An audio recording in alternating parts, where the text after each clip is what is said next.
तो वो एक चीज है। आगे बढ़ते हैं, क्वेश्चन नंबर 1 पर चलते हैं। आसान क्वेश्चन है, बट हाँ इस बार पूछने का तरीका थोड़ा सा चेंज हुआ है पेपर में, तो हम कह सकते हैं लैंग्वेज से खेला है इन्होंने, और पेडागोजी में लैंग्वेज से खेला जा सकता है। तो फटाफट से स्टार्ट करेंगे। सबसे पहले है डेवलपमेंट इज, यानी विकास है। तो विकास क्या है भाई? विकास यूनिडायमेंशनल है, यूनिडायरेक्शनल है, मॉडिफिएबल है, या टोटली जेनेटिकली प्री प्रोग्राम्ड है? आप बताएंगे क्या करके, पोल में जवाब दे करके, है ना। सभी आ गए हैं ना, आज ऐसे करवा चौथ वगैरह सेलिब्रेट हो गया, अब दशहरा वशहरा जा चुका है, दिवाली आएगी, तब तक तो पढ़ लो कम से कम। अभी एक हफ्ते जम के पढ़ाई करो, फिर दिवाली सेलिब्रेट कर लेना 1-2 दिन, देखिएगा उसमें भी पढ़ लेना 1-2 घंटे समय मिले तो, बट छुट्टियां ही होंगी उस टाइम। विकास डैश है, यूनिडायमेंशनल है, एक आयामी विकास नहीं हो सकता। फिजिकल, कॉग्निटिव, सोशल, इमोशनल, कितने सारे आयाम हैं विकास के, है ना। तो ये मल्टी डायमेंशनल है, बहुआयामी है, एक आयामी नहीं है, ये आप याद रखेंगे। ठीक, बेसिक बात है। आंसर होगा यूनिडायरेक्शनल है। यूनिडायरेक्शनल का मतलब होता है, यूनि का मतलब है सिंगल, सिंगल डायरेक्शन नहीं है, मल्टी डायरेक्शनल है, तो ये भी बहुदिशाई है। मॉडिफिएबल है, ये बात हमने डिस्कस की हुई है पहले कि डेवलपमेंट में बदलाव किया जा सकता है, रिवर्सिबल नहीं है। और मॉडिफिएबल होना, रिवर्सिबल होना दो अलग बातें हैं। रिवर्सिबल होता है प्रतिवर्ती, कि कल आप जवान थे आज आप बच्चे बन जाएंगे, ये पॉसिबिलिटी नहीं है। बट हाँ, आप मॉडिफिकेशन कर सकते हैं, जो चीजें आपको कल आती थी आप उनसे बेहतर सीख सकते हैं। मॉडिफिकेशन की संभावना होती है, विकास में बदलाव की संभावना होती है। ठीक है ना राजा, क्लियर है बात।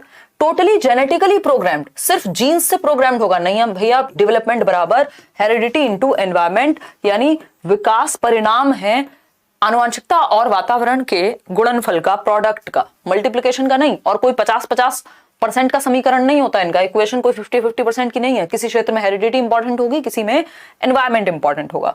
खैर, C option was the right answer. आगे बढ़ेंगे, क्वेश्चन नंबर 2 देखिएगा। क्वेश्चन नंबर 2 कहता है विच of the following is definitely pre determined bye genetics और हेरिडिटी, यानी निम्नलिखित में से कौन सा पूर्णतः आनुवांशिकी द्वारा पूर्व निर्धारित होता है, यानी किसको आनुवांशिकता पूरी तरह से पहले ही निर्धारित कर देती है।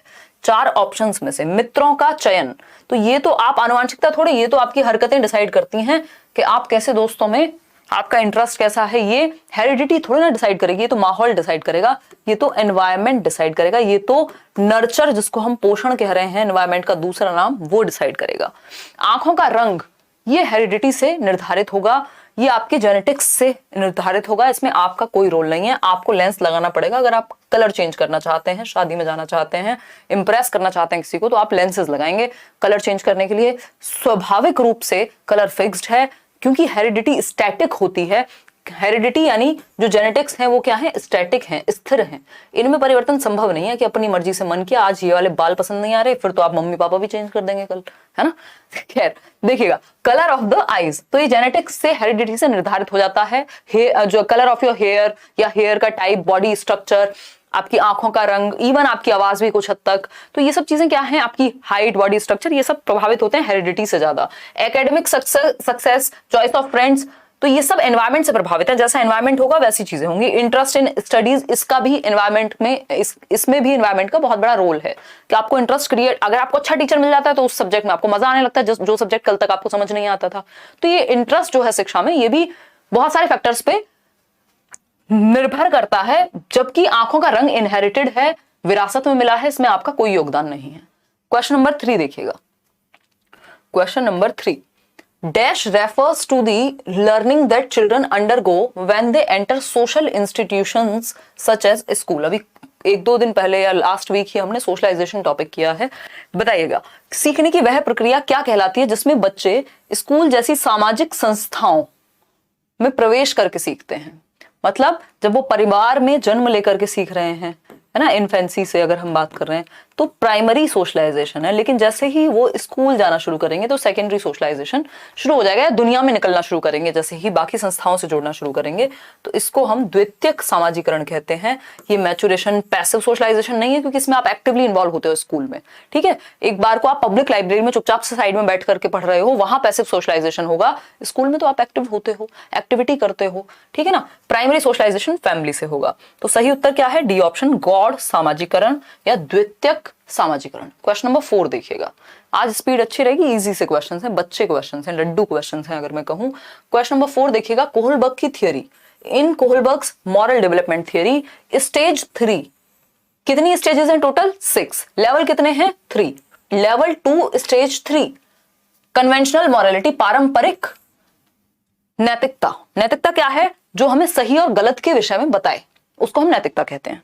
कुछ ऐसे सिद्धांत जो हमें सही और गलत के लिए गाइड करते हैं, वो मॉरल प्रिंसिपल्स हैं। तो स्टेज 3 लेवल 2, ये दिमाग में बैठा लीजिए। जब हम लेवल 1 स्टेज 1 की बात कर रहे हैं तो पनिशमेंट एंड ओबीडियंस, लेवल 2 की बात कर रहे हैं तो हमारा tit for tat mutual exchange, और लेवल 3 की बात करेंगे तो good boy good girl orientation, अच्छा लड़का अच्छी लड़की अभिविन्यास। ये लेवल 2 का 3rd स्टेज है, या लेवल 2 का पहला स्टेज है अगर देखें तो। ठीक, तो ओबीडियंस एंड पनिशमेंट क्या है? ये तो 1st स्टेज है, हमसे स्टेज 3 पूछा है। लॉ एंड ऑर्डर क्या है? 4th स्टेज है, ठीक है ना, 4th है। सोशल कॉन्ट्रैक्ट ओरिएंटेशन क्या है? 5th स्टेज है। 3rd स्टेज 2nd लेवल है good boy good girl orientation, अच्छा लड़का अच्छी लड़की अभिविन्यास, क्योंकि मेरे मम्मी पापा मेरी तारीफ करेंगे, आप पे गौरवान्वित महसूस करेंगे, इसलिए आप अच्छे नंबर लाइए। तारीफ के लिए बच्चा करेगा जो भी करेगा, क्योंकि उसको गुड बॉय और गुड गर्ल कहा जाए। B option. आगे बढ़ेंगे, क्वेश्चन नंबर 5 है ना, समाज में इज्जत होगी, नौकरी ले लो, प्रेज मिलेगा, ये है good boy good girl orientation. Question number 5, Jean प्याजे और आप कुछ करना चाहते हैं जीवन में, इसलिए आप कुछ कर रहे हैं, तो वो फिर 5th लेवल चला जाएगा सोशल कॉन्ट्रैक्ट ओरिएंटेशन का। आपको सही लग रहा है, या और उससे भी आगे। पोल वाली दीदी के बारे में कोई कुछ नहीं कहेगा, वो आज बैठ के आइसक्रीम खाएंगी, वो लेके आई है अपनी आइसक्रीम। देखिएगा, अगर हम बात करें क्वेश्चन नंबर 5 की, तो Jean Piaget's theory creation of a, in Jean Piaget's theory यानी जीन प्याजे के सिद्धांत में वर्तमान स्कीमा द्वारा परिवेश को समझ पाने की असमर्थता, इसमें सारा खेल वर्ड्स का है। जो वर्तमान स्कीमा है यानी जो एग्जिस्टिंग स्कीमा है उससे आप समझ नहीं पा रहे हैं, इसलिए नया स्कीमा बनाया गया, मतलब एडजस्टमेंट होकर के नया स्कीमा क्रिएट हुआ है। समझ पा रहे हैं? भाषा समझ पा रहे हैं? तो हम कहेंगे कि Jean Piaget's theory creation of a new scheme on account of inability to understand the environment. भैया आप एनवायरमेंट को नहीं समझ पाए, इसलिए एग्जिस्टिंग स्कीमा काम नहीं कर रहा, अब नया क्रिएट करना पड़ेगा। तो या तो हम पुराने में मॉडिफिकेशन करते हैं, या पुराने में मॉडिफिकेशन करके जब काम नहीं चल रहा तो नया स्कीमा बनाया जाए, जब मजबूरी हो गई एक तरह से, चेंज करे, मॉडिफाई करे, या फिर क्योंकि उसमें फिट नहीं हो पा रही चीजें तो हम नया स्कीमा बनाएं। ये एकोमोडेशन कहलाता है।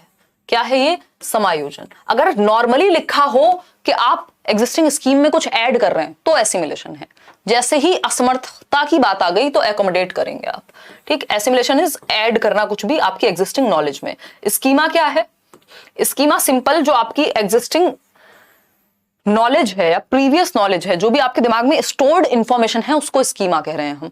जो भी सूचनाएं आपके दिमाग में बैठी हुई हैं, आप मुझे देख के पहचान पा रहे हैं, इसका मतलब आपने स्कीमा में कहीं सेट किया हुआ है कि एक लेट्स लर्न चैनल है, वहां पे हिमांशी है, और ऐसे ऐसे हम रात को मजे से डिस्कशन करते हैं। ठीक है ना? चलिए खैर, तो A option is the right answer. हो सकता है आपके किसी फ्रेंड के स्कीमा में अभी मैं ना हूं, बट आखिर तुम्हें आना है। ठीक, क्वेश्चन नंबर 6 देखिएगा। अगर हम बात करते हैं क्वेश्चन नंबर 6 की, देखिएगा इस क्वेश्चन बहुत कंफ्यूज रहता हूं। 1.25 सेशन लेंगे, डोंट वरी, मैं भी इंतजार कर रही हूँ नोटिफिकेशन का, है ना, क्योंकि उस टाइम पे आपका ध्यान और अटेंशन पूरी पीक पे रहती है। नहीं तो थियरीज तो मैंने बहुत बार कराई हुई है, तो तब हम समझेंगे, डोंट वरी। और नोट्स में भी आपको मिल जाएंगी ये सब चीजें। अकॉर्डिंग टू जीन पियाजे, डैश इज अ कॉन्सेप्ट और framework that organizes and interprets information. यानी कौन सा एक कॉन्सेप्ट या फ्रेमवर्क है जो ऑर्गेनाइज करके रखता है और इंटरप्रेट करता है इंफॉर्मेशन को। अभी मैंने बताया कि आप मुझे पहचान पा रहे हैं, इसका मतलब आप इंटरप्रेट कर रहे हैं कि हिमांशी है, इसका मतलब मैं आपके स्कीमा में सेट हूं। तो ये जहां पे ऑर्गेनाइज होगा कि ये पियाजे की थियरी, वाइगोस्की की थियरी, ये सब दिमाग में एक स्कीमा में ही तो ऑर्गेनाइज्ड है ना। आपका एक स्ट्रक्चर है, स्टोर्ड इंफॉर्मेशन है ब्रेन में, उसी को स्कीमा कह रहे हैं हम। ठीक, तो ये कोई एक्सपोजिटरी मॉडल नहीं है, कहीं व्याख्या, advance organiser, sensory register, nothing, it's simple schema. और बात किसकी हो रही है? पियाजे की हो रही है। आसान क्वेश्चन। नेक्स्ट क्वेश्चन पर बढ़ेंगे, क्वेश्चन नंबर 7 देखिएगा। क्वेश्चन नंबर 7 देखिएगा, ये कहता है रश्मि की बात हो रही है कोई आप में से रश्मि? कई सारी रश्मि हमारे पास होंगी क्योंकि हम लगभग 6000 लोग तो जुड़ ही गए हैं अभी कुछ मिनट में, तो 6000 लोगों में रश्मि होने की संभावना बहुत ज्यादा है क्योंकि भारतवर्ष में रश्मि नाम कॉमन है। देखिएगा, Rashmi uses a variety of tasks to cater to the different learning potential of learners in her class and often makes groups to facilitate peer learning। Groups बनाती हैं प्यारी रश्मि। सुन रही हैं आप सारी रश्मियां? रश्मि क्या करती हैं? एक टीचर हैं और वैरायटी ऑफ टास्क्स का इस्तेमाल करती हैं, यानी कई तरह की चीजें यूज करती हैं पढ़ाने में। बच्चों के ग्रुप्स बनवाती हैं और बच्चे पीयर्स आपस में एक साथ कोऑपरेट करके सीखें, सहयोग करके सीखें। लोग यहाँ हमारे सामने आइसक्रीम खा रहे हैं, हम देखो यहाँ बोले बोले जा रहे हैं, कुछ नहीं बचा है जीवन में अब। विच of the following theory supports her action? Simple बात है, ग्रुप में सीखना, कोऑपरेट करके सीखना, है ना, विभिन्न क्रियाकलाप, यानी बच्चे एक्टिव हैं तो वो क्या है? ये रचनावाद है, ठीक है। सहपाठियों के साथ सीख रहे हैं, ग्रुप में सीख रहे हैं। वाइगॉस्की को याद कीजिए, आंख बंद करके प्रकट हो जाएंगे वाइगॉस्की। फ्रॉइड से क्वेश्चन रेयरली कभी आता है ना, तो सिगमंड फ्रॉइड तो ही नहीं है, और सिगमंड फ्रॉइड के केस में डिफरेंट वर्ड्स वो यूज करेगा। समझ गए या नहीं? क्लियर? चलिए, हाँ आज हम थोड़े से लेट हैं। Lawrence Kohlberg's moral development, BF Skinner nothing. Group में सीखना वाइगॉस्की। सोशियो कल्चरल अप्रोच, सामाजिक सांस्कृतिक सिद्धांत की ये बात करते हैं। समाज और संस्कृति, यानी ग्रुप में रह करके बच्चा बेहतर सीखता है, समाज में रह करके बच्चा बेहतर सीखता है। क्वेश्चन नंबर 8 देखिएगा, विच of the following is not an example of scaffolding, यानी मचान का टेम्परेरी हेल्प। स्कैफोल्डिंग का मतलब क्या है? जहां आप अटक रहे हैं वहां कोई आपको हेल्प दे दे। जब आपसे साइकिल नहीं चल रही थी, आप गिर रहे थे, पीछे से किसी ने पकड़ लिया, वो स्कैफोल्डिंग है ना। जब आपको बैट पकड़ना नहीं आ रहा था, किसी ने सिखाया पकड़ना, मतलब हेल्प की आपकी उसको ठीक करने में। ये क्या है? जब आप पेन पकड़ के लिख नहीं पा रहे थे तो आपका थोड़ा सा पकड़ने का स्टाइल चेंज किया, हेल्प की वहां पे, ठीक है ना। हाँ चलिए आ जाइए। तो अगर मैं बात करूं, स्कैफोल्डिंग का उदाहरण नहीं है पूछा है, पाड़ का उदाहरण नहीं है, नहीं लिखा है। 3 इडियट वाले कान थोड़े से आगे करेंगे, अवेयर होके सिंसियरली जवाब देने की कोशिश करेंगे। मॉडलिंग स्किल्स की बात तो बेंड्यूरा करेंगे। AR-PR हमने एक सेशन में डिस्कस किया था। ये सारी थियरीज यूट्यूब पे कराई हुई हैं, सबसे ज्यादा सबसे पहले इन डिटेल पेडागोजी बहुत बार हम कर चुके हैं यूट्यूब पे ही। उसके अलावा बैचेस में होती हैं चीजें, बट अगर आप नहीं अफोर्ड कर सकते हैं, आपको लगता है कि भाई नहीं है मुझे नीड, मैं तो यूट्यूब से ढूंढ ढांड के पढ़ लेती हूँ, या जो भी प्रीवियस वीडियोस हैं, तो आप मोर देन इनफ चीजें हैं। इतनी पेडागोजी यूट्यूब पे हुई नहीं थी कभी जितनी हम लेट्स लर्न पे कर चुके हैं, तो आप वहां से कर लीजिए, लेकिन पढ़ तो लीजिए कम से कम, है ना। बैचेस में आप हैं तो वहां शांति से कर लीजिए, बट पढ़ लीजिए। टीचिंग एप्टीट्यूड एनवीएस के लिए बना देंगे वीडियो, देखिएगा। Rote memorisation, modelling skills for imitation. अच्छा, यहां पे कहा कुछ और जा रहा है। इन्होंने पूछा है पाड़ का उदाहरण नहीं है। अनुकरण के लिए कौशलों का प्रदर्शन करना। देखो मॉडलिंग स्किल में क्या होता है, आप दिखाते हैं, मॉडल दिखाते हैं।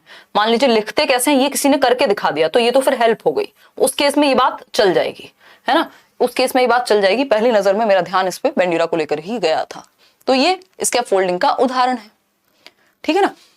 रोट मेमोराइजेशन, रटना स्कैफोल्डिंग का उदाहरण नहीं हो सकता कि आपको कोई हेल्प करे रटने में, तो वो कोई हेल्प नहीं है, वो बर्बादी है, ठीक। प्रॉम्प्ट्स एंड क्यूज, आपको हिंट दी जाए, है ना, हिंट दी जाए, तो हिंट क्या है?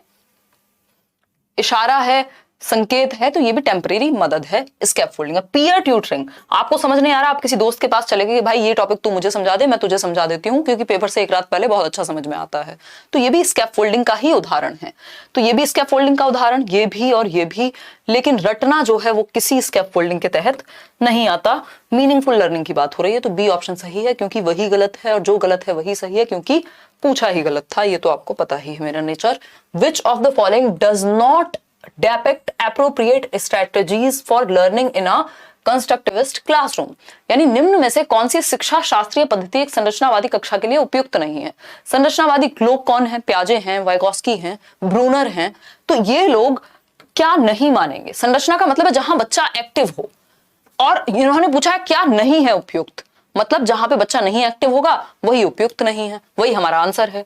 एनकरेजिंग मल्टीपल पर्सपेक्टिव्स, इसमें बच्चा एक्टिवली नॉलेज को कंस्ट्रक्ट करेगा, ज्ञान का सक्रिय रूप से सृजन करेगा जब वो बहुआयामी परिप्रेक्ष्य का प्रोत्साहन करे, यानी टीचर, मतलब बच्चे को डिफरेंट डिफरेंट पर्सपेक्टिव से किसी चीज को देखना सिखाए, बस एक नजर से ना देखे चीजों को, है ना। ग्रुप कोलैबोरेशन, जब बच्चे समूह में काम कर रहे हो, हाँ वाइगॉस्की भी ऐसा कहते हैं, और रचनावाद में एक्टिविटी की बात होती है, यानी बच्चा एक्टिवली नॉलेज को कंस्ट्रक्ट करे, जो कि यहाँ है, बच्चा एक्टिव है। एक्सपेरिमेंटेशन करे, प्रयोग करे, बच्चा एक्टिव है। लेकिन ड्रिल एंड रिकॉल में बच्चा बाहर से दिखने में एक्टिव हो सकता है, लेकिन इसे रटना कहेंगे एक तरह से कि भैया बार बार 2 एकम 2 और 2 दूनी 4, वो कहां से आया, उसका क्या कॉन्टेक्स्ट है, कुछ नहीं। तो ये ड्रिल एंड प्रैक्टिस कंस्ट्रक्टिविज्म में नहीं आएगा, आप इसको अच्छा मान सकते हैं। ड्रिल एंड रिकॉल स्पेशली, यानी बस रिकॉल कर लो, जो रट्टा लगाया था उसको याद कर लो, है ना। तो ये क्या हो जाएगा, ये रोट लर्निंग हो जाएगी एक तरह से, ये बिल्कुल भी कंस्ट्रक्शन नहीं है नॉलेज की। क्वेश्चन नंबर 10 देखिएगा एक बार। ये कहता है who dismissed the idea of general intelligence, कि कोई सामान्य बुद्धि जैसी चीज नहीं होती। सामान्य बुद्धि की बात किसने की थी, एल्फ्रेड बिने ने की, या अगर हम देखें स्पीयरमैन ने तो स्पेसिफिकली ही की कि एक सामान्य बुद्धि होती है। And defined intelligence in terms of several distinct set of processing operations, यानी किसने सामान्य बुद्धि के विचार को नकारा और बुद्धि के कई प्रकार दिए, कि भैया बुद्धि कोई सिंगल एंटिटी नहीं है, कोई सामान्य एंटिटी नहीं है कि अगर आप मैथ्स में अच्छे हैं तो आप इंग्लिश में भी हो गए, आप डांस में भी हो गए, हर चीज में अच्छे नहीं हो सकते, जनरल नहीं है, डिफरेंट टाइप्स ऑफ इंटेलिजेंस है, ठीक है ना। जब पोल वाली दीदी होती हैं तब आप बहुत खुश रहती हैं, ये हंसी असली वाली दोस्ती, ओह अच्छा ये होती असली वाली दोस्ती। ध्यान लगा लो यहाँ पढ़ने पे, है ना, दोस्ती पे बहुत फोकस है। देखो एक बार, ये पोल वाली दीदी अपने आप में एक डोरेमोन है, इसे देख के अपने आप हंसी आती है मुझे। देखिएगा एक बार, अगर हम बात करें तो चार्ल्स स्पीयरमैन जी नहीं, ये तो जनरल इंटेलिजेंस की बात कर रहे थे, और यहां बात हो रही है किसने नकारा है जनरल इंटेलिजेंस को, एल्फ्रेड बिने, ये भी सिंगल एंटिटी मान रहे थे बुद्धि को और इसको भी नकार दिया। थियोडोर साइमन, ये भी इन्हीं के साथ थे। हार्वर्ड गार्डनर, मल्टीपल इंटेलिजेंसेस यानी बहुबुद्धि का सिद्धांत, फ्रेम्स ऑफ माइंड, ठीक, क्या है इनकी बुक है, 1983 में आई थी। इन्होंने कहा बुद्धि कोई एक सिंगल एंटिटी नहीं है, कई प्रकार के बुद्धिमान लोग हो सकते हैं। आप रीजनिंग में या मैथ्स में अच्छे हो सकते हैं, आप स्पोर्ट्स में अच्छे हो सकते हैं, आप गाने में अच्छे हो सकते हैं, आप बोलने में अच्छे हो सकते हैं, आप खुद को समझने में अच्छे हो सकते हैं, दूसरों को समझाने में अच्छे हो सकते हैं। समझ रहे हैं ना, 8 प्रकार की बुद्धि। तो D option is the right answer, Gardner है। क्वेश्चन नंबर 11 देखिएगा, आसान सा सवाल है, कोई मुश्किल सवाल नहीं है। इन अ कंस्ट्रक्टिविस्ट क्लासरूम, देख रहे हो कंस्ट्रक्टिविज्म पे कितने क्वेश्चंस आ रहे हैं। कंस्ट्रक्टिविज्म रचनावाद, जहां बच्चा क्या होगा, एक्टिव होगा, सक्रिय होगा, 100% सक्रिय होगा। दूसरा, मीनिंगफुल लर्निंग हो रही होगी, अर्थपूर्ण अधिगम, बच्चा अपने जीवन से जोड़ करके चीजें सीख रहा होगा, मीनिंगफुल लर्निंग हो रही होगी। ये 2 चीजें तो निश्चित है, नॉलेज को कंस्ट्रक्ट करेगा।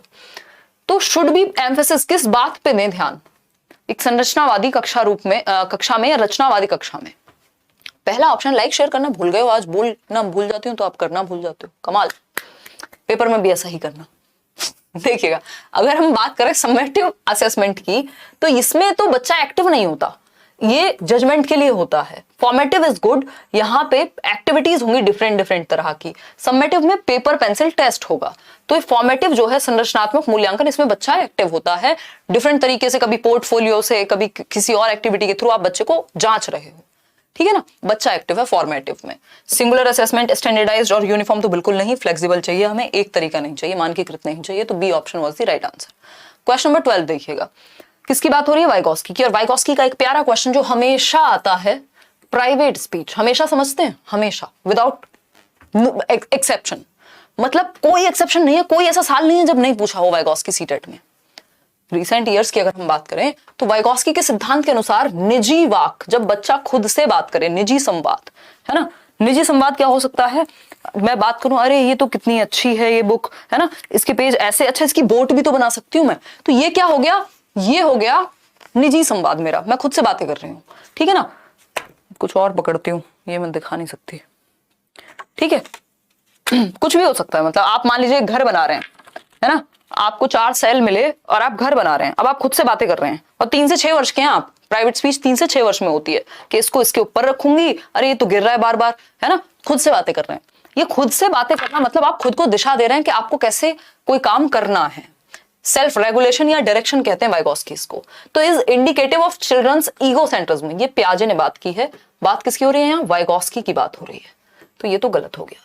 बी ऑप्शन है hinders children's actions and behaviour, ऐसा नहीं है कि क्रियाकलाप और व्यवहार को अवरोध करती है ये, बल्कि हेल्प करती है आपको अपने आगे की तरफ एक्शंस लेने के लिए, ठीक है ना, आपके कॉग्निटिव डेवलपमेंट में सहायक है।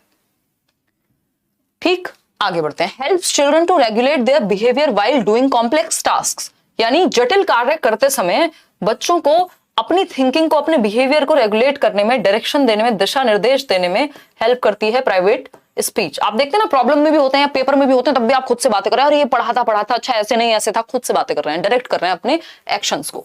तो C option is the right answer. ऐसा नहीं है कि ये संकेत देता है कि संज्ञान कभी भी आंतरिक नहीं होता, फिर कहां बाहर हाथ पे लेके घूमते हैं हम संज्ञान। संज्ञान क्या है? हमारी जितनी भी मेंटल स्किल्स हैं तो वो दिमाग में ही तो होंगी, इंटरनलाइज्ड ही तो होंगी, बाहर कहां होंगी? बाहर तो उसको शो करेंगे हम। तो C option is the right answer. Question number 13 देखिए, डॉल, कई लोगों की फेवरेट डॉल। देखिएगा, डॉल्स, पापा की परी, डॉल्स एंड पिंक ड्रेसेस, या पापा का परा, dolls and pink dresses are usually associated with girls while cars and blue dresses. Cars and blue dresses, नीले रंग की जो ड्रेसेस हैं और कार्स हैं, are usually associated with boys. ऐसा होता है समाज में, फैक्ट है, रियलिटी है। ठीक, समझिएगा क्या कहा जा रहा है। लड़कियों को गुलाबी कपड़ों और गुड़ियों से जोड़ा जाता है और लड़कों को नीले कपड़े और कारों से जोड़ा जाता है। अगर कोई लड़का गुड़िया से खेलने लगे तो घर वालों के सर में दर्द भी हो सकता है ना। और पिंक कलर अगर पसंद आए उसको तो भी सर में दर्द हो सकता है, ठीक है ना। तो ये जो है जोड़ा जाता है लड़कों को नीले कपड़े और कारों से, और गुलाबी कपड़ों और गुड़ियों से जोड़ा जाता है। अब कई लोग कहेंगे ऐसा ही तो होता है, ये तो नेचुरल बात है ना, लड़कों को तो ऐसे ही कार्स ही तो पसंद होती हैं। तो इसका बहुत बड़ा रोल एनवायरनमेंट है। अगर ऐसा है भी, अगर हम इसको सामान्यकरण में देखें, जनरलाइज्ड वे में देखें, हालांकि ऐसा नहीं है कि लड़कियों को कार नहीं पसंद हो सकती है या उनको ब्लू कलर नहीं पसंद हो सकता है, वाइस वर्सा, लड़कों के केस में भी उल्टा हो सकता है।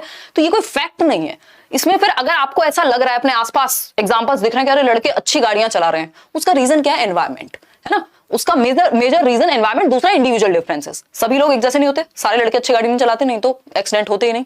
ठीक, तो हम ये नहीं कहेंगे कि इसमें कुछ हेरिडेटरी है या हाँ ऐसा ही होता है, क्योंकि आप समाज में एग्जांपल ऐसे ही देख रहे हैं और कई लोग तो पढ़ा भी ऐसे ही देंगे, महान टीचर्स हैं हमारे यहाँ, है ना। तो ये सिंपल क्या है? स्टीरियोटाइपिंग है, जेंडर रूढ़िबद्धता है। ये हमने इतनी बार, एक झूठ भी इतनी बार बोला जाए ना, रिपीट किया जाए अगर खूब अच्छे से, तो वो भी सच लगने लगता है। ये वैसा ही है ना। जेंडर रूढ़िबद्धता, ये लिंग रूढ़िबद्धता है, क्योंकि इतनी बार ये चीज रिपीट हुई है कि अब दिमाग में बैठ गई, हाँ ऐसा ही तो होता है। तो ये स्टीरियोटाइपिंग है। एक नंबर लेना है तो आप इसको ठीक कर लीजिएगा, वैसे भी जीवन में ठीक कर लीजिएगा अगर आप थोड़े से बेहतर इंसान बनना चाहते हैं, जो थोड़ा प्रोग्रेसिव हो, प्रगतिशील चिंतन रखता हो, ठीक है ना। कॉन्स्टेंसी होती है कि आप जेंडर ऐसे चेंज नहीं कर सकते जैसे आप कपड़े चेंज करते हैं। एम्पावरमेंट आप समझते ही हैं, किसी भी लिंग को ऊपर लेके जाना, मतलब दबाव में ना रहे वो, ठीक। डाइवर्सिटी इज डिफरेंस, विभिन्नता। तो D option is the right answer. तो आगे से कोई कहे तो उसको समझाना कि फालतू बातें नहीं, ठीक।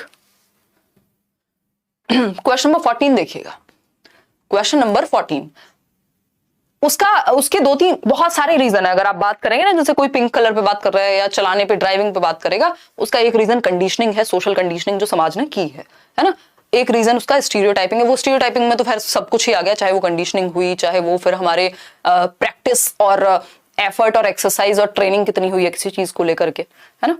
क्वेश्चन नंबर 4 की अगर हम बात करें तो असर्शन की जब हम बात कर रहे हैं और रीजन की जब हम बात कर रहे हैं, तो कथन और कारक की जब हम बात कर रहे हैं, इस बार के फेवरेट क्वेश्चंस में से है ये। इस बार बहुत इस तरह के क्वेश्चंस आए, समझिएगा। देखिएगा, अगर हम बात करते हैं फर्स्ट असर्शन की, कथन की, तो ये कहता है education fails the child when children are expected to reproduce knowledge in more or less the same way it was received. जब एजुकेशन फेल हो जाती है, मतलब हम बच्चे को सिखाने में असमर्थ हो जाते हैं, असफल हो जाते हैं, जब हम उससे ये एक्सपेक्ट करते हैं कि जैसे तुम्हें रटवाया गया है वैसा ही उगल दो, वैसा ही लिख दो, छाप दो कॉपी में, रट लो इसको, ये क्या है? एजुकेशन फेल हो गई।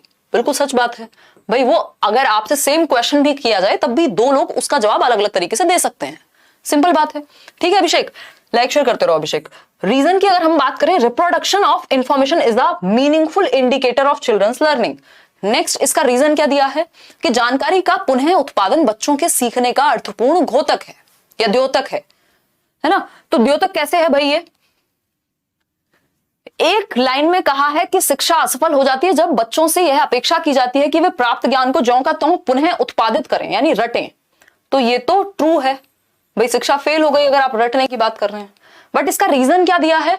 इसका रीजन दिया जानकारी का पुनः उत्पादन बच्चों के सीखने का अर्थपूर्ण द्योतक है, यानी मीनिंगफुल लर्निंग है। अगर आप रिप्रोड्यूस कर रहे हैं, अगर आपने कोई नंबर रटा और उसको रिप्रोड्यूस कर दिया, अपना कोई थॉट नहीं लगाया, हालांकि नंबर के केस में तो सेम ही चलेगा, तो आप मीनिंगफुल लर्निंग कर रहे हैं। ये तो फॉल्स है ना, ये तो फॉल्स है। ये तो वैसा हो गया कि मीठा खाना बुरी बात है और खुद बैठ के मिठाई का पूरा भंडार लगा करके बैठे हैं। तो ये रीजन गलत है, इसका पहले वाला सही था। तो हम कहेंगे A is true but R is false, यानी C option is the right answer. ऐसा नहीं हो सकता कि दोनों सही है और रीजन भी सही है। रीजन सही होता तो फिर आंसर ये हो जाता।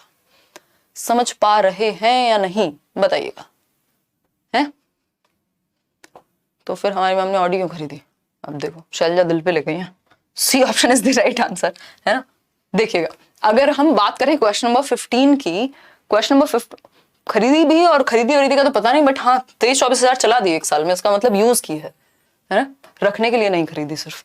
देखिएगा, अगर हम बात करें दिल्ली में, what is the role of teacher and students in constructivist classroom. अगर हम बात करते हैं कि टीचर और स्टूडेंट्स का रोल क्या है संरचनावादी कक्षा में अध्यापक और छात्रों की भूमिका की जब हम बात कर रहे हैं, बताइएगा। पहला ऑप्शन है both students and teachers are passive. भैया कंस्ट्रक्टिविस्ट क्लासरूम में बच्चे का एक्टिव होना जरूरी है। Students are active but teachers are passive. क्यों? दोनों ही एक्टिव होकर के एनवायरमेंट क्रिएट करेंगे, टीचर को पैसिव क्यों करना है? Both teacher and student are active. अध्यापक और छात्र दोनों ही क्रियाशील होते हैं, तभी तो रचनावादी कक्षा है ना, वो जहां एक्टिविटी हो रही है। टीचर इज एक्टिव बट बच्चे पैसिव हैं, ऐसा कुछ नहीं है। C option is the right answer. Question number 16 देखिएगा, क्वेश्चन नंबर 16 देखिएगा। अगर हम बात करें क्वेश्चन नंबर 16 की, how can a teacher create an inclusive environment for learners from different caste groups in classroom. यानी एक कक्षा में अध्यापिका भिन्न जातियों के समूह वाले अधिगमकर्ताओं के लिए समावेशी वातावरण की रचना कैसे कर सकती है, बताइएगा। एक कक्षा में अध्यापिका भिन्न जाति, यानी डिफरेंट बच्चे हैं, अलग अलग जाति और समूह से आने वाले बच्चे हैं, डाइवर्सिटी है, तो उनको समावेशी शिक्षा या समावेशी वातावरण, यानी सभी के लिए वेलकमिंग वातावरण, जहां सभी का स्वागत हो, सभी को इंक्लूड किया जा सके, एजुकेशन फॉर ऑल। ठीक है, पहला ऑप्शन है by reflecting on her own stereotypes and beliefs that constraint learning experiences of children. यानी अपनी उन अवधारणाओं और पूर्वाग्रहों पर चिंतन करना कि जो बच्चों के शैक्षिक अनुभव को सीमित करते हैं। समझ पा रहे हैं इस बात को? भाई एज अ टीचर अभी मैंने एग्जांपल दिया कि कुछ टीचर्स भी स्टीरियोटाइप प्रमोट करते हैं। वो कहेंगे नहीं लड़के ही अच्छी गाड़ी चलाते हैं, है ना। अब बुद्धू बालक को क्या समझाएं? अपनी उन अवधारणाओं और, है ना, बुद्धू मतलब समझ रहे हो, लिटरली नहीं, अपनी उन अवधारणाओं और पूर्वाग्रहों पर चिंतन करके जो बच्चों के शैक्षिक अनुभवों को सीमित करते हैं। यानी आपको एज अ टीचर, भाई भगवान तो हो नहीं सकते, आप में भी कुछ स्टीरियोटाइप हो सकते हैं, तो उन स्टीरियोटाइप्स पे बट सोचना है ना, अपना जो बिलीफ सिस्टम है उसको क्वेश्चन करना है कि क्या ये सही है, फैक्ट है ये जो मैं बात कर रहा हूं या कर रही हूं। ठीक, तो ये बात तो सही है। इससे क्या होगा, डिफरेंट तरह के लोगों को, आप अपने से अलग लोगों को गलत नहीं कहेंगे। ठीक है ना। फिर है B option, include diversity of children's experiences in classroom. यानी कक्षा में बच्चों के अनुभवों की विविधता को सम्मिलित करके, यानी आप डाइवर्सिटी को इंक्लूड कर रहे हो कि डिफरेंट बच्चे हो सकते हैं, उसको वेलकम कर रहे हो, ठीक बात है। Create an institutional ईथॉस that has a strong emphasis on equality. एक ऐसा माहौल बनाइए संस्था में समानता की मूल संस्कृति कि भाई सबको इंसान समझा जा सके, सबको इक्वल समझा जा सके। बात तो सही है, किसी भी जाति समूह से आ रहा हो बच्चा। डी ऑप्शन है या फोर्थ है, encourage children to adapt to existing standard curriculum. ये गलत है, फ्लेक्सिबल करिकुलम चाहिए। मानकीय पाठ्यक्रम तो सभी के लिए एक जैसा होता है, यहाँ डाइवर्सिटी की जरूरत है, यहाँ डिफरेंशिएटेड करिकुलम की जरूरत है। तो फर्स्ट, सेकंड और थर्ड जो है वो सही है। फर्स्ट, सेकंड, थर्ड कहां दिख रहा है हमें? ए ऑप्शन में। नहीं, इसमें 4 है। फर्स्ट, सेकंड और थर्ड ए में ही है, ए ऑप्शन में ही है, तो ए इज द राइट आंसर। ठीक है, कोई दर्द समस्या? हाँ ठीक है, इतनी बात क्लियर है, कोई दिक्कत, कोई परेशानी? चलिए आगे बढ़ते हैं। ये प्रीवियस ईयर को हम ब्लॉक कराएंगे, बता के ब्लॉक कराते हैं आज से हम। क्वेश्चन नंबर 17 देखिएगा। अगर हम बात करें क्वेश्चन नंबर 17 की, ठीक है ना, Ramnik has a student with visual impairment in her class. यानी रमनीक की कक्षा में एक दृष्टि बाधित छात्र है जिसको देखने में समस्या होती है। रमनीक क्या है? एक टीचर है। In her class, in this context, what instructional adaptations should she make in an inclusive classroom. यानी एक समावेशित कक्षा में, इस संदर्भ में आपको लग रहा है कि एक ऐसी क्लास है जहां एजुकेशन फॉर ऑल की बात हो रही है, तो आपको क्या करना चाहिए? पहला ऑप्शन है using a variety of visual representations, यानी आप पीपीटी वगैरह यानी जिसके थ्रू देख के चार्ट्स, पीपीटी या मॉडल्स ये सब लेके जाएंगे। भाई जिस बच्चे को देखने में समस्या है उसके लिए विजुअल सामग्री लेके जाएंगे, ये तो बहुत खराब बात हो गई है ना। ये तो वैसी सी ही बात हो गई कि जख्म पे नमक छिड़क रहे हैं आप किसी के। बी ऑप्शन है providing a lot of print books. भाई बच्चे को देखने में समस्या है, आप उसको देखने के लिए मजबूर कर रहे हैं, है ना। बाकी सेंसेस का यूज करो ना। उन 5 सेंसेस में से अगर विजुअली इंपेयर्ड है तो 4 भी तो सेंस होंगे, सुनना भी तो होगा, टच करना भी तो होगा, टेस्ट भी तो होगा, एक्टिविटी भी तो होगी, है ना। Making use of tactile material, ये बात सही है। टेक्टाइल होता है टच एंड फील वाला मटेरियल, जिसको बच्चा टच और फील करके 3D मटेरियल या नक्शे का इस्तेमाल करें, जिसको बच्चा टच करके समझ जाए या सीख सके, बात सही है। Giving lot of small print worksheet, small print, उसको बड़ा प्रिंट देखने में समस्या है, आप स्मॉल दे रहे हैं, है ना। देखिएगा एक बार आगे बढ़ेंगे। अगर हम बात करते हैं क्वेश्चन नंबर 18 की, क्वेश्चन नंबर 18 को देखते हैं एक बार और फिर समझेंगे क्या कहानी है। Reena always thinks of varied solutions. Reena है जो डिफरेंट सॉल्यूशंस के बारे में सोचती हैं। For any problem given in the class this is a characteristic of, यानी रीना कक्षा में दी गई किसी भी समस्या को सुलझाने के लिए different ways, diverse ways, multiple तरीके, कोई एक प्रॉब्लम है 36 सॉल्यूशन तैयार है, ये रीना है। मतलब कुछ डिफरेंट सोच पा रही है रीना, है ना, कुछ डिफरेंट। 14th क्वेश्चन समझा दीजिए, दोबारा समझा देंगे, लास्ट में याद दिला देना एक बार। देखिएगा रीना क्या है, डिफरेंट तरीके से सोचती हैं। ये किसकी विशेषता है, मेंटल इंपेयरमेंट की नहीं, लो कॉम्प्रिहेंशन, जिसको समझ में कम आएगी समस्या वो कहां से इतने सॉल्यूशन देगा। कन्वर्जेंट थिंकिंग में तो एक ऑप्शन की तरफ आप आते हैं, है ना।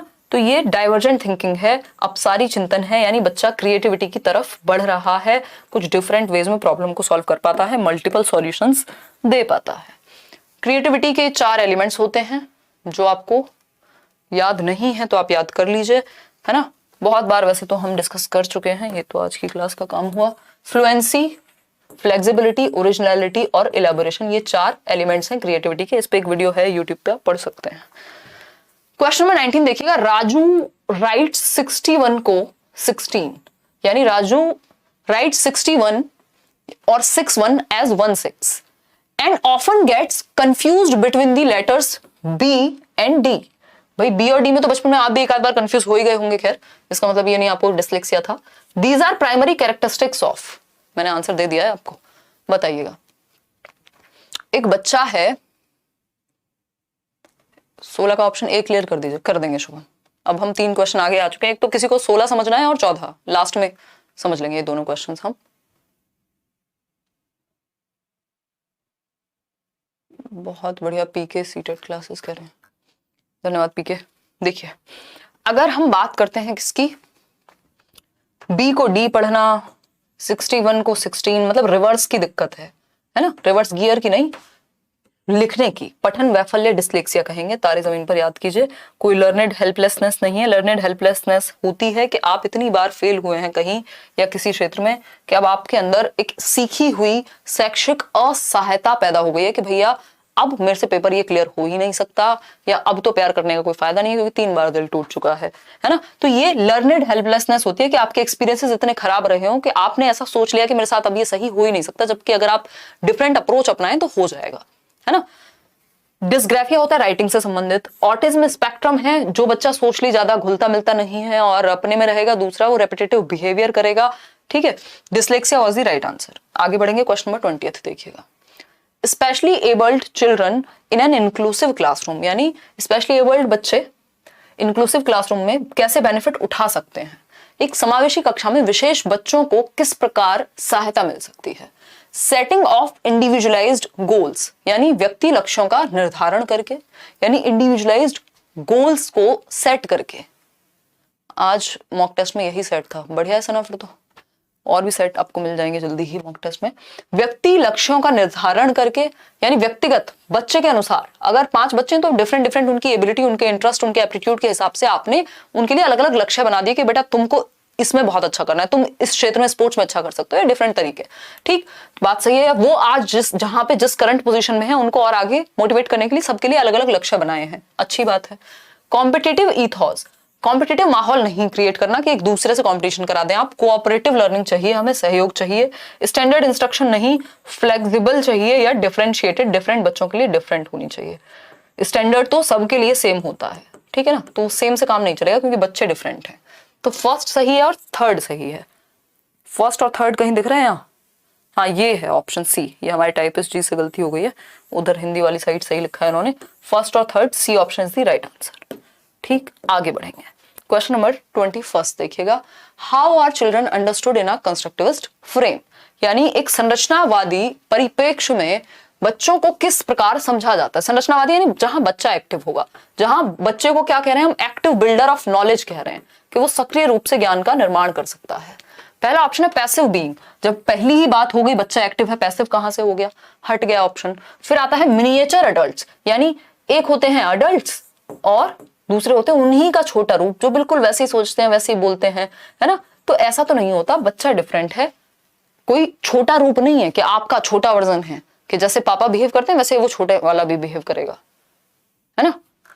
चलिए खैर, अगर हम बात करते हैं सी ऑप्शन की, as being born evil who have to be civilised, यानी बच्चे के दुष्ट हैं और उन्हें सभ्य बनाने की जरूरत है। ये भी बेकार की बात है, आपके मन में ऐसा आ सकता है कई बार, बट आपको ऐसा सोचना नहीं है, नंबर कट जाएंगे। ठीक, as being born with a curiosity to explore the world, ये बात सही है कि आप बच्चों को कैसे देखते हैं, अपने पर्यावरण को समझने की उत्सुकता लिए, वो क्यूरियस है, वो जानना चाहता है, वो एक्टिवली नॉलेज को कंस्ट्रक्ट करना चाहता है एज पर कंस्ट्रक्टिविज्म। इतनी बात तो क्लियर है। क्वेश्चन नंबर 22 देखिए। 22वां सवाल क्या कहता है, फटाफट से समझेंगे। Which of the following statements about children's failure, बच्चों की विफलता के बारे में या असफलता के बारे में कौन सी बात सही है। पहला ऑप्शन है child's failure can always be attributed to genetic defects, ऐसा नहीं है, एनवायरमेंट का भी रूल होता है। हम बच्चे की गलतियां आनुवांशिक दोषों पे नहीं बल्कि अपने मेथड्स पे फोकस करते हैं कि उनको हम चेंज कर सकें। अगर आनुवांशिक दोष हैं भी तो ये हमेशा, देखो इन्होंने कहा है हमेशा उनके आनुवांशिक दोष, कभी कभार ऐसा हो सकता है, हमेशा कैसे होगा, है ना। बी ऑप्शन है child's failure is a reflection of the system's inability to cater to the individual needs, ये बात सही है, सिस्टम में कमी निकालनी है आपको, वो एक अच्छी बात है। बच्चों की सफलता का कारण व्यवस्था द्वारा बच्चों की व्यक्तिगत जरूरतों को समझ नहीं पाना, मतलब बच्चों को इंटरेस्ट था मैथ्स में, आप उसको कुछ और पढ़ाए जा रहे हैं, मजा नहीं आ पा रहा ना, तालमेल नहीं बन पा रहा, उसके इंटरेस्ट के अकॉर्डिंग आप नहीं सिखा पा रहे हैं, तो सिस्टम फेल हो गया। जब बच्चा फेल होता है तो सिस्टम फेल होता है, सिंपल बात। फिर आता है C option, children whose parents have themselves never been to school are not interested in the education of their children, यानी वे बालक जो कभी स्कूल नहीं गए, बालक नहीं होगा, इन्होंने ये ट्रांसलेशन में गड़बड़ किया आपके सीटेट वालों ने ही। अगर हम बात करें चिल्ड्रन हुज पेरेंट्स, वो बच्चे जिनके माँ बाप कभी स्कूल नहीं गए, वो अपने बच्चों को पढ़ाने में इंटरेस्टेड नहीं होते, खून पसीना एक कर देते हैं सर माँ बाप, ठीक है ना, तो ये नहीं कहेंगे। फर्स्ट जनरेशन लर्नर्स सीखते नहीं है, फिर डॉक्टर एपीजे अब्दुल कलाम, तो डॉक्टर एपीजे अब्दुल कलाम नहीं बनते, या इस देश में और भी इतने सैकड़ों एग्जाम्पल हैं। डी ऑप्शन है children belonging to marginalised communities are not capable of achieving academic success, मतलब जो मार्जिनलाइज्ड हैं, जिनके पास रिसोर्सेज कम है, वो सक्सेस नहीं पा सकते, ये बेकार बात हुई। एज अ टीचर आपको सिस्टम में दोष ढूंढना है, अगर बच्चा असफल हुआ है तो आपका सिस्टम कैपेबल नहीं हो पाया बच्चे को समझाने के लिए। क्वेश्चन नंबर 23 देखिए, how can a teacher enhance effective learning. Effective का मतलब होता है प्रभावी, अफेक्टिव डिफरेंट हो जाती, ठीक है, प्रभावी अधिगम, अच्छा अधिगम। ड्रिल और प्रैक्टिस नहीं, बच्चे को इससे ज्यादा एक्टिव रखने के भी ऑप्शंस हैं। कंपटीशन को बढ़ावा देके जी नहीं। By connecting the context to the lives of the students, बच्चे की जिंदगी से, रियल लाइफ से कनेक्ट कर दो, बेस्ट लर्निंग हो जाएगी, ठीक है ना। रियल लाइफ, वास्तविक जीवन से कनेक्ट करना है, ऐसा एनसीएफ भी कहता है। डी ऑप्शन है by offering rewards at every step in learning, हर एक स्टेप पे रिवॉर्ड देंगे तो फिर तो उसको रिवॉर्ड के लिए काम करेगा, वो सीखने के लिए काम नहीं करेगा, फिर बस रिवॉर्ड चाहिए उसको, लालच पे काम करेगा। जिस दिन रिवॉर्ड नहीं चाहिए होगा वो नहीं सीखेगा, तो वो सही तरीका नहीं है। आप शुरुआत करा सकते हो, कभी कभार यूज कर सकते हो, बट रिवॉर्ड से लंबा गेम नहीं चलेगा। क्वेश्चन नंबर 24 देखिए, Anupama a science teacher, Anupama जो कि एक साइंस टीचर हैं, often makes linkages in her classrooms with the concepts students are studying in mathematics, तो साइंस के कॉन्सेप्ट से मैथ्स के कॉन्सेप्ट्स को जोड़ देती हैं अनुपमा। अनुपमा वो वाली अनुपमा नहीं, एक सीरियल भी तो आता है आजकल, बहुत फेमस है, मैंने थोड़ा बहुत कहीं देखा है, हमारे यहाँ भाभी हैं वो देखती हैं, देखना एक बार, मतलब ऐसे मेरे को शक्ल पता है अनुपमा की, बाकी कोई स्टोरी नहीं पता। हाँ, थोड़ी सी स्टोरी भी याद आ गई, देखिएगा। अरे ठीक है, प्रीवियस ईयर इतना दुखी नहीं होते, it's okay, same comment, but इतनी बार रिपीट मत किया करो ना, कुछ काम का लिख लो। हाँ, 19 में लेखन वैफल्य होगा, लिखने की बात हुई थी क्या? नहीं नहीं नहीं नहीं नहीं नहीं, लेखन वैफल्य में रिवर्स नहीं लिखता कोई बच्चा, इसको अभी समझाऊंगी मैं, अभी हम डिस्कस करेंगे, है ना। ये गलतफहमी आपको हो सकती है, समझ गए मैं, ऐसा कंफ्यूजन क्यों हुआ है आपको, उसका आंसर डिसलेक्सिया ही है, अभी बात करेंगे उस पर। क्वेश्चन नंबर 24 देख लो पहले तो। अनुपमा जो कि साइंस के कॉन्सेप्ट्स को मैथ्स से जोड़ के पढ़ाती हैं, इसको मल्टी डिसिप्लिनरी अप्रोच कहते हैं। कि मान लीजिए जब आप इंग्लिश में कोई हिस्ट्री की बात पढ़ रहे हैं, कोई ऐसी पोएम या कोई ऐसी स्टोरी पढ़ रहे हैं जो हिस्ट्री के बारे में है, तो हिस्ट्री और इंग्लिश दोनों जोड़ गए, मल्टी डिसिप्लिनरी। जब दो सब्जेक्ट या दो से अधिक सब्जेक्ट को एक साथ जोड़ के पढ़ाया जाए तो ये अच्छी बात होती है। Would help in transfer of learning and promote interdisciplinary approach, बिल्कुल सही बात है। अधिगम के स्थानांतरण और अंतः विषयात्मक अधिगम को बढ़ावा देना, एक सब्जेक्ट से दूसरे सब्जेक्ट को जोड़ के पढ़ा रही है, एक तो ट्रांसफर ऑफ लर्निंग होगी, जो यहां सीखा होगा वो दूसरे सब्जेक्ट में भी हेल्प करेगा, इसको ट्रांसफर ऑफ लर्निंग कहते हैं, थॉर्नडाइक का कॉन्सेप्ट है। Would hinder in acquisition of knowledge, ऐसा नहीं है कि इससे सीखने में बाधा होगी, बल्कि ये तो हेल्पफुल होता है। हिंडर लर्निंग ऐसा भी नहीं है। मिसकॉन्सेप्शन बढ़ेंगे, जी नहीं, अगर आप ठीक से समझाएंगे कोई दिक्कत नहीं होगी, ए ऑप्शन। आगे बढ़ेंगे क्वेश्चन नंबर 25। अभी बताऊंगी मैं वो डिसलेक्सिया वाली बात में जो आपको दिक्कत है ना, अभी उस पर चर्चा करेंगे। The information related to the procedure of riding a bike, folding laundry and experience of climbing a tree as a 7 years old is stored in, यानी ये जानकारियां किस स्मृति में, किस तरह की मेमोरी में, मेमोरी से कभी क्वेश्चन आते नहीं थे सीटेट में, लेकिन ये भी कॉमन सेंस बेस्ड क्वेश्चन। अब इसके लिए आप पूरा मेमोरी चैप्टर नहीं पढ़ेंगे सीटेट में, याद रखिएगा, ठीक है। तो क्वेश्चन क्या है कि ऐसी इंफॉर्मेशन जैसे राइडिंग अ बाइक, बाइक कैसे चलाते हैं, तो आप अगर एक हफ्ते बाद, एक साल बाद भी चलाएंगे तो आपको पता होगा भैया स्टार्ट करते हैं, क्लच दबाते हैं, गियर डालते हैं, फिर क्लच और जो एक्सीलरेटर है उसको छोड़ते हैं साथ में धीरे धीरे। तो ये क्या है, प्रोसीजर है, कहाँ है, लॉन्ग टर्म मेमोरी में है, खत्म नहीं हो जाएगा, भूल नहीं जाओगे अचानक से, ठीक है ना। इसके अलावा experience of climbing a tree, अगर आप बच्चे थे जब 7 साल के और आपने कभी पेड़ चढ़ा है तो आपको अभी भी वो पता होगा कि कैसे चढ़ा था, एक्सपीरियंस, उसका अनुभव क्या था। फोल्डिंग अ लॉन्ड्री, जब आप कपड़े तय कर रहे हैं, ठीक है ना, तो ये आपकी शॉर्ट टर्म मेमोरी नहीं, लॉन्ग टर्म मेमोरी में स्टोर होगा, दीर्घकालिक। ये आप भूलते नहीं है, ये यादें हैं आपकी 7 साल की उम्र से। सेंसरी मेमोरी ज्यादा देर कुछ होल्ड नहीं कर पाती, और शॉर्ट टर्म मेमोरी होती है आपकी कुछ 20 सेकंड तक, 20-30 सेकंड तक, और +-7 आइटम्स, यानी 7 से 9 आइटम को होल्ड कर पाती है। जैसे आप नंबर किसी का फटाफट से रट लेते हैं और बार बार रिपीट करते रहते हैं, वो शॉर्ट टर्म में होता है, और फिर भूल जाते हैं जैसे आप कहीं और लिख देते हैं उसको, ठीक है ना। जी मैम मैं इस टाइम स्कूटी चला रही हूँ, प्रियंका गिर मत जाना। देखिएगा क्वेश्चन नंबर 26 देखिए, which of the following statements about understanding of children's errors is not correct, बच्चों की गलतियों को समझने के विषय में कौन सी एक बात सही नहीं है। It helps in assigning grades and positions to the students in class, यानी यह कक्षा में छात्रों के ग्रेड और पदों को निर्धारित करती है, यानी बच्चों को लेबल कर दोगे उनकी गलतियों के बेसिस पे, तो गलतियां तो सबसे होती है, यही गलत है, और क्योंकि ये गलत है इसीलिए सही है, क्योंकि पूछा ही गलत था। It makes the teacher aware of conceptual understanding, ये बात सही है, आपको पता लग जाएगा बच्चे का कॉन्सेप्ट कितना क्लियर हुआ है उसकी गलतियों से। सी ऑप्शन है, understanding of errors is meaningful in teaching learning process as natural part of learning, ये बात जो है वो सही है कि बच्चों की गलतियों को समझने से आप अर्थपूर्ण ढंग से उनको समझा पाएंगे, विच इज ट्रू, ठीक है। आगे बढ़ेंगे डी ऑप्शन पर, it gives insight into children's thinking, यह है बच्चों की सोच में अंतर्दृष्टि प्रदान करती है कि बच्चे सोचते कैसे हैं, ऐसा इंसाइट मिलेगा, ठीक है ना। क्लियर है बात, कोई दिक्कत नहीं है। ए ऑप्शन ही सही है कि इससे आप लेबल कर पाएंगे बच्चों को, फर्स्ट सेकंड रैंक कर पाएंगे, वो गलत है, बच्चे की गलतियां नेचुरल हैं।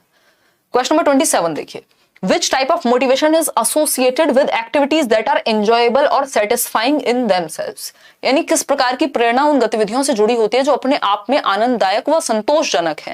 यानी मुझे न्यूज़पेपर पढ़ के अच्छा लग रहा है, मेरा कोई टेस्ट नहीं है, मुझे कोई किताब पढ़ के अच्छा लग रहा है मनोविज्ञान की, कुछ मिलने वाला नहीं है उससे, ठीक है ना अनुष्का। तो उस केस में ये किस प्रकार की अभिप्रेरणा है, आप पढ़ रहे हैं, आपको कोई नंबर नहीं मिलेंगे, कोई पैसे नहीं मिलेंगे, कोई शाबाश नहीं कहने आएगा, बट आपको पढ़ने में इंटरेस्ट है, तो मीन्स टू एन एंड नहीं है, अपने आप में मीन्स एंड एंड दोनों है। यानी वो जो टास्क है learning for the sake of learning, आपको सीखने में मजा आ रहा है, आप इसलिए सीख रहे हैं, इंट्रिंसिक मोटिवेशन, इसका रीजन बाहर नहीं मिलेगा, अंदर ही होगा, आंतरिक अभिप्रेरणा है। बाकी कोई भी ऑप्शन सही बैठेगा ही नहीं। लास्ट 2 क्वेश्चन बचे हैं। Teachers expectation from her students, शिक्षिका की अपने विद्यार्थियों से जो अपेक्षाएं होती हैं, have a significant impact on their learning, यानी उनके अधिगम पर महत्वपूर्ण प्रभाव डालती हैं। बिल्कुल सही बात है, जो टीचर की एक्सपेक्टेशन है बच्चों से वो सिग्निफिकेंटली इंपॉर्टेंट होती हैं। अगर आप चाहते हैं कि तुम बेटा कर सकते हो, बस थोड़ी सी मेहनत करो, तो बच्चा भी अपने आप में विश्वास करने लगता है। तो टीचर की एक्सपेक्टेशन बच्चे की लर्निंग को बहुत प्रभावित करती हैं। ऐसा नहीं है कि कोरिलेट नहीं करनी चाहिए, बल्कि पॉजिटिव एक्सपेक्टेशन आपको रखनी चाहिए। Does not have any effect, ऐसा नहीं है। सोल डिटर्मिनेंट है, ऐसा भी नहीं है कि एकमात्र यही है, बट हाँ सिग्निफिकेंट इंपैक्ट पड़ता है टीचर की एक्सपेक्टेशन का। क्वेश्चन नंबर 29 देखिएगा एक बार। अ चाइल्ड सेंटर्ड क्लासरूम, एक बाल केंद्रित कक्ष, providing timely feedback to the learners about their performance, discouraging questions, वही क्वेश्चंस तो एनकरेज कर रहे हैं, प्रोवाइडिंग फ्रीक्वेंट टेस्ट नहीं, प्रमोटिंग कंपटीशन जी नहीं, एकमात्र सही उत्तर providing timely feedback to the learners about their performance. Child centred मतलब जहां बच्चे सेंटर में हैं, शिक्षार्थियों को उनके निष्पादन के बारे में समय पर प्रतिपुष्टि देना, फीडबैक देना कि वो कैसा कर रहे हैं। यहाँ पे बच्चा सेंटर में है, यहाँ बच्चे की भलाई की बात हुई है।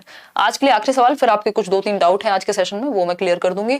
नेशनल एजुकेशन पॉलिसी 2020 प्रपोजेस, जो राष्ट्रीय शिक्षा नीति 2020 है वो क्या प्रपोज करती है, यानी क्या प्रस्तावित करती है, ये पूछा है, फटाफट से बताएंगे। पहला ऑप्शन है reduction in content of school curriculum, यानी विद्यालय की पाठ्यचर्या की विषय वस्तु में कटौती करना, कि कम कर दो कंटेंट को, ठीक है। फिर आता है increased flexibility of school curriculum, हाँ ये भी ठीक है। एम्फेसिस ऑन रोट लर्निंग, ये कैसे ठीक हो सकता है। एम्फेसिस ऑन क्रिटिकल थिंकिंग, ये बात ठीक लग रही है। तो सेकंड और फोर्थ हमें ठीक लग रहा है। विद्यालय की पाठ्यचर्या की विषय वस्तु की कटौती हमने एज सच नहीं पढ़ा है, एनईपी हम कर चुके हैं, तो A option is the right answer. Second और फोर्थ सही है कि एक तो पाठ्यचर्या जो है वो फ्लेक्सिबल हो, अलग अलग बच्चों के हिसाब से बने, दूसरा विवेचनात्मक क्रिटिकल थिंकिंग, जिसपे वो डिफरेंट तरीके से अपना इंडिपेंडेंट थॉट डेवलप कर सकें।